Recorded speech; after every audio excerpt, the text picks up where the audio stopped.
Le parcours, c'est une méthode d'entraînement qui permet de franchir les obstacles dans le milieu urbain ou dans le milieu naturel. C'est une arme qu'on aiguise, on s'entraîne et si un jour il y a un problème, on sait qu'on peut s'en servir. Ça peut être l'art de la fuite, de la poursuite, d'aider quelqu'un qui a un problème quelconque. Moi ça m'est déjà arrivé de monter au deuxième parce que le mec il a oublié ses clés.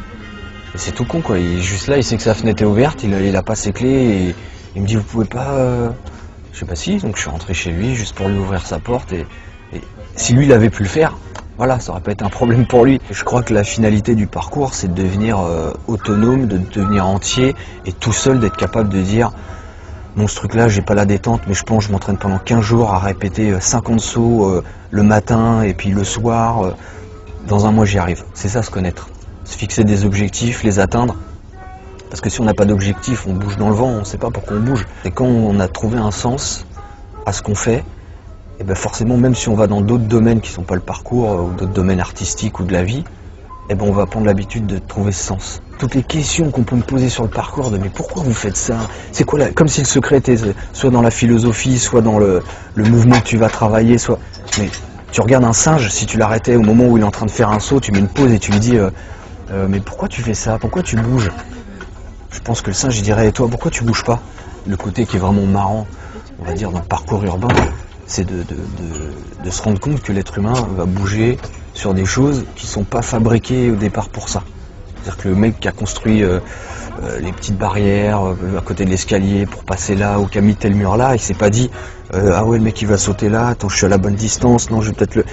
Ils construisent et nous on arrive à trouver des trucs comme un jeu de société un peu tu vas regarder ce qui est possible, ce qui est pas possible et plus ton regard est juste et moins tu prends de risques. Quand tu vis un art, peu importe lequel, à fond, forcément ça t'ouvre sur plein d'autres choses et ça te fait comprendre des choses de la vie quoi.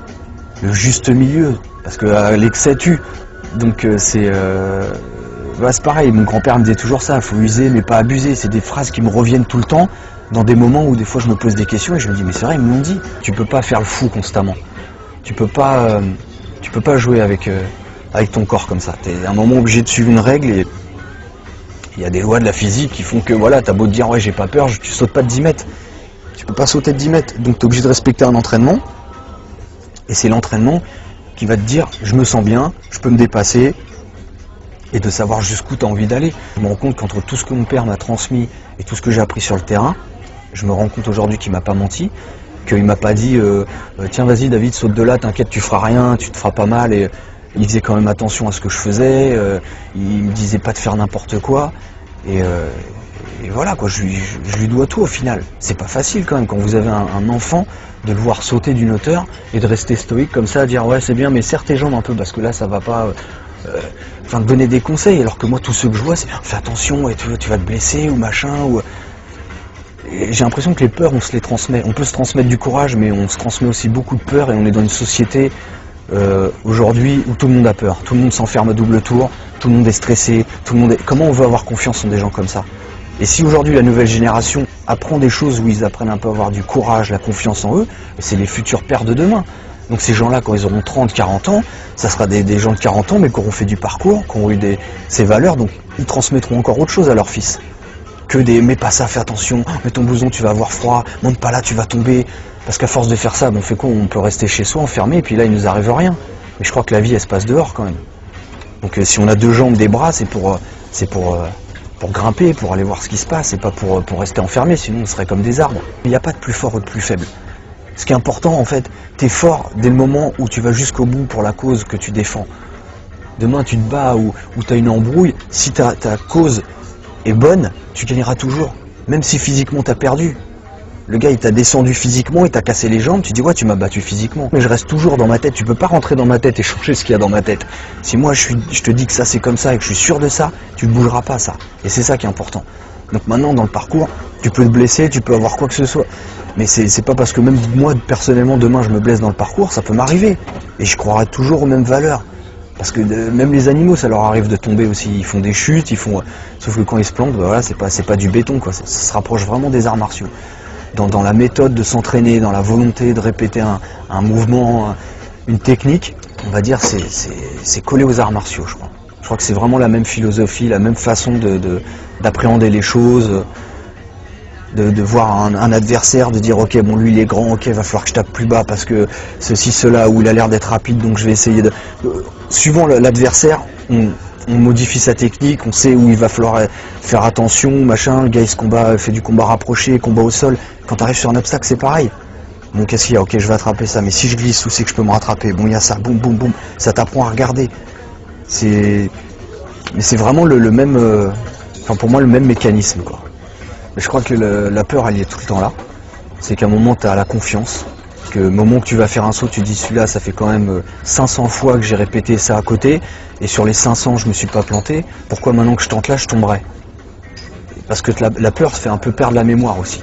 Comme quelqu'un, j'en reviens toujours au combat, le gars il est là, dans son club, il a fait ses mouvements toute l'année, hop, on lui a fait ses parades, et le jour où il se fait embrouiller, gros coup de pression, le mec il lui parle pas comme le prof, parce qu'il en a rien à foutre qu'il fasse des arts martiaux et qu'il lui fait juste comprendre que si le gars il donne pas son portefeuille tout de suite, il va se faire démonter, et le gars il est en panique, et t'as envie de dire, hé réveille, t'as fait quoi pendant un an?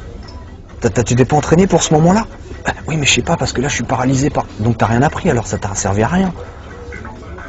Moi je le vois comme ça, normalement l'entraînement doit faire que quand tu es en situation réelle, tu réagis direct. Et plus tu vas t'entraîner dans une situation qui sera proche de la réalité, plus le jour où tu es confronté à la réalité, il n'y a pas de changement. Parce que le vrai, c'est quand tu es confronté au vrai. C'est tout quoi. C'est pas en apprenant sur de la mousse ou sur des trucs que d'un coup, ou en prenant un petit coup avec un gant de boxe où tu fais ah c'est ça un coup de poing, non, un coup de poing avec des os qui te rentrent dans le crâne, ça n'a rien à voir quoi. Quand t'as ta tête qui te prend un choc et que tu sais plus où t'es, si tu t'as pas pris un coup de poing dans ta vie, tu peux pas savoir ce que c'est. Et je crois que voilà, c'est un peu ça, quand tu t'engages dans un truc, tu sais les risques et tu t'étonnes pas parce que ah c'est vrai que j'ai essayé de faire du parcours, je me suis tordu la cheville, moi j'arrête ce sport, c'est vraiment dangereux, tu le sais à l'avance.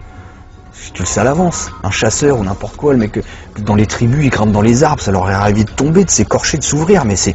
Eh ouais, mais on est obligé de passer par là, sinon on mange pas ce soir, on est obligé de grimper dans l'arbre. Dès le moment où tu sors de chez toi, c'est dangereux. Quand tu descends dans le métro, c'est dangereux. Tu peux être au bord du métro avec ton portable, toi tu te crois en sécurité, et puis t'as l'autre qui court parce qu'il y a son pote qui veut rattraper, il te bouscule, tu tombes sur la rame. Toi tu voulais pas y aller, mais voilà, ça arrive n'importe quel moment de la journée. Donc quand t'as compris ça, c'est le jour où tu dois partir, tu pars.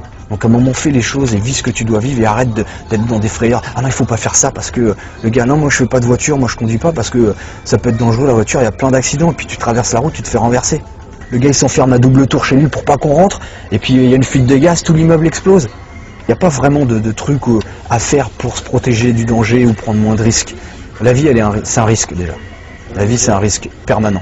On prend des risques tout le temps. Quand on parle avec des gens, quand on s'engage, quand on donne sa confiance à quelqu'un, on prend un risque. Donc le truc, c'est d'être prévenu et puis de vivre avec. Mais les gens qui regardent, ils disent « Oh, t'as vu, il est sur le mur de l'école et tout, il répète, il n'a pas le droit d'être là. Oh là là !» C'est les gens qui te donnent cette impression que tu fais un truc interdit, mais toi, tu dis à quoi là? Là, un chat, il vient ou un oiseau, il se pose sur le truc, tu vas pas lui jeter des pierres.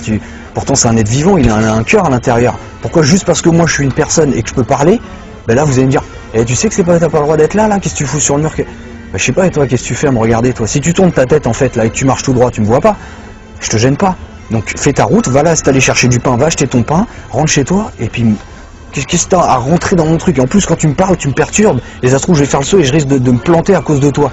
Parce que tu m'as énervé à rentrer dans ta discussion, je me concentre sur mon truc, je te regarde, je saute, bam, je me blesse. Et là, tu fais quoi? C'est toi qui vas venir, qui va m'emmener au secours ou machin? Donc, si c'est pas ce que t'as à me dire est pas plus important que ce que j'ai à faire, trace ta route.